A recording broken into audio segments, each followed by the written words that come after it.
ครับผมสวัสดีครับอาจารย์พิชัยครับ สวัสดีครับหมอครับแม่ตูอยู่น้ำกันบ่เนาะ อายุอาจารย์ครับสวัสดีแม่ตูครับ ค่ะสวัสดีค่ะโอ้ยว่าหันเลขกระลุดเนาะเลขตั้งแดนบัดใดให้กันผัดกับกระลุดบัดบ่ได้ให้กันผัดเข่าดูมันเป็นแนวใดคือเป็นแนวนั้นเหรอวางหันมันเลขวิ่งผมหลุดหมอ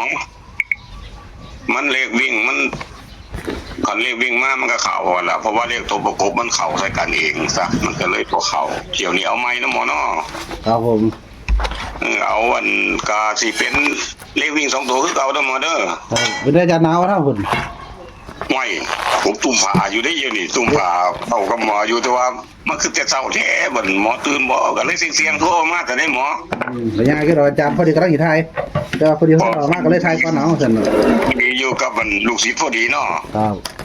พอดีอันเอาไปรถเนาะหมอเนาะ ครับ เป็นเลขวิ่งเด้อบนล่างน้ำกันคือเก่าล่ะวิ่ง1กับ6หมอ เดี๋ยวอาจารย์เก็บเงิน วิ่ง1กับ6ของวันจันทร์เด้อหมอเด้อวันจันทร์ที่15ธันวา68ของต่างแดนฟังโค้งข้างปุ่น กันไหน จอมาแล้วล่ะฟังทางเฮานี่ก็จอเขามาแล้ว ครับวิ่งยังก่อนอาจารย์ วิ่ง1กับ6เด้อหมอ กับผมนะครับ 1กับ6บาดนี้จับคู่หมอ ครับ ก็เป็นไล่กันเป็นเลขกายเลขน้องกันมี16 16ครับ17 17 18 18 66 66 67 67 68 68มี6ชุดนี่แหละหมอแล้วก็ผมสิเน้นให้2ชุดเด้อมี16กับ18ครับผมเน้นให้2ชุด 16 18นะอาจารย์เนาะตัวเน้นเนาะ ผมตัวเน้น16กับ18นะหมอวันนี้อันเอาไปตกกันเนี่ยหมอย่านหาทั้งเถื่อเกิดลงแต้มแต่ลงแต้มมันสิเลข6มันสิปีนเป็นเก่าเนาะเอาเป็น09หมอกัน09 เก้าครับ กัน09แล้ววันนี้ก็ผมสิให้เลข3ตัวไป3ชุดเด้อหมอเด้อ ครับผม 3ตัวนี่มี918 918ครับ116 116ครับ118 118ครับหมอกะ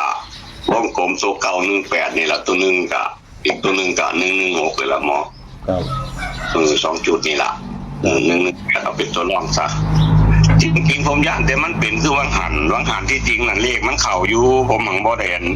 กระจายตรงนั้นเป็นยังไงจังหวะสันติมันสิให้ตัวแทนมันมาเนาะ5กับ0เป็นตัวเดียวกัน1คือตัวเดียวกันเนาะคันเฮาไล่สูตรตามสูตรอันมือหานิ่งเฮาว่า ครับ ยนต์เลข10ตัวเหลือเป็นเลข2ตัวหน้านั่นมันมาเลยแทนเลยนั่นหากับมาแทน0เนาะ6กับ1ก็ตัวเดียวกันมันก็หาย6มา3 1มันผมว่าบาดนี้ผมจับคู่ให้มันก็ถัดเป็นเลขกันตัวประกบมันก็มีมี6เนาะ ครับ เนี่ยมันก็เลยผิดไปเลยนะเลขวิ่งรู้ก็คือรุดละหมอ ครับผม ถ้าเลขวิ่งผมเป็นเลข5กับเลข6มันก็เข้าพอดีแหละ46น่ะเนาะหมอ ครับผม ก็มันนี่ก็เอาไปตามสูตรเนาะหมอเนาะเที่ยวนี้ถ้ามันนั่นให้ตัวรองมันมากกับมันก็เลขตัวที่ผมเว้านี่ล่ะ ครับเอาเดี๋ยวให้ในตื่นเป็นทวนให้ฟังอาจารย์ ครับ มีวิ่ง1กับ6จับคู่16 17 18 ครับ 66 67 68ตัวกันคือ09จับ3ตัวกับ918 116 118ค่ะ ครับถูกต้องครับ นี่ไปดูเลยเดี๋ยวไปโชว์เลย ก็ทั้งหมดทั้งมวลตัวนี้แหละเด้อหมอเด้อ ครับผมขอบคุณ ก็ อาจารย์หลายๆครับสิบยังปัดในทางเด้อนะครับ ครับขอให้โชคดีสุขทุกคนสวัสดีครับขอโชคดีครับสวัสดีครับ ขอบคุณอาจารย์หลายๆเด้อนะครับสิบยังปัดในทางเนาะไปเอฟซีโชคดีโชคมาน้ำอาจารย์วิชัยนะโชคดีวิชัยกัน